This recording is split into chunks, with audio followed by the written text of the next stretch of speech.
St. Valentine's Day is coming up, and a lot of people have love on the brain.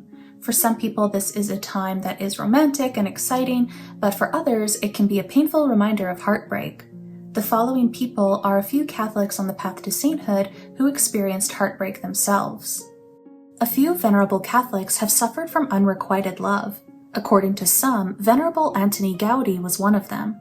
He is said to have fallen in love with a woman named Josefa, but she did not love him back.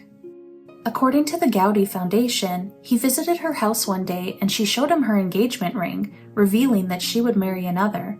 He was so heartbroken that he never visited her again. He directed his attention completely to architecture and the church, remaining single for the rest of his life.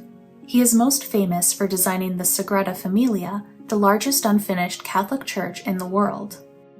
Blessed Rosario Livatino also suffered from unrequited love.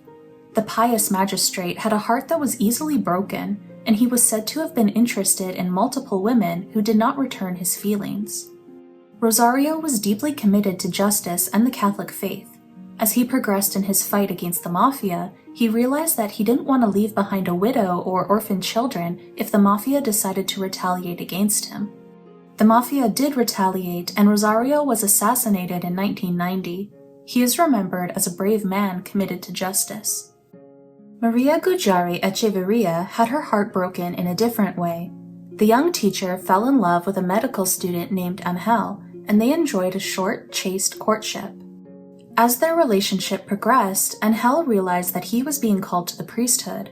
Maria accepted his calling as God's will and made a vow to remain chaste for the rest of her life. She became a Carmelite nun before dying of infectious hepatitis at the young age of only 34. Blessed Natalia Tulasiewicz was another young teacher who had her heart broken. As a young woman, she dated a man named Yannick. They were together for 8 years and were even engaged at one point. Natalia was a devout Catholic, but Yannick was a communist. This difference in beliefs caused her great suffering, and she eventually broke off their engagement. She frequently reflected on their time together in her diaries. After the breakup, she devoted herself fully to her faith. The Nazis imprisoned her in a concentration camp for her work evangelizing laborers, and she was sent to the gas chambers in March 1945. Some pious Catholics experienced heartbreak as a result of death. Silvia Cardoso was a young Portuguese woman engaged to a doctor named Acasio. Unfortunately, Acasio died unexpectedly shortly before their wedding day. Silvia said, "God tested me so that I might better understand human pain and weakness, helping those who, when pushed, often take a wrong step, and who doesn't."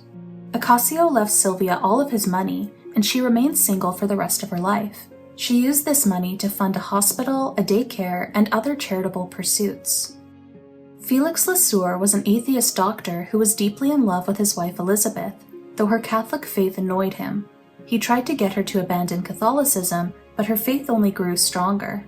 Elizabeth died at the age of 47, leaving Felix heartbroken. She left behind a prophecy that he would convert after her death and join the religious life, but he dismissed it. He traveled to Lourdes to debunk the healings there, but had a spiritual conversion instead. Felix became a Dominican priest and published Elizabeth's letters and her journal. He hosted retreats and shared his story with Bishop Fulton Sheen at one of them. Almost everyone will experience heartbreak at one point in their lives, even Catholics who are on the path to sainthood.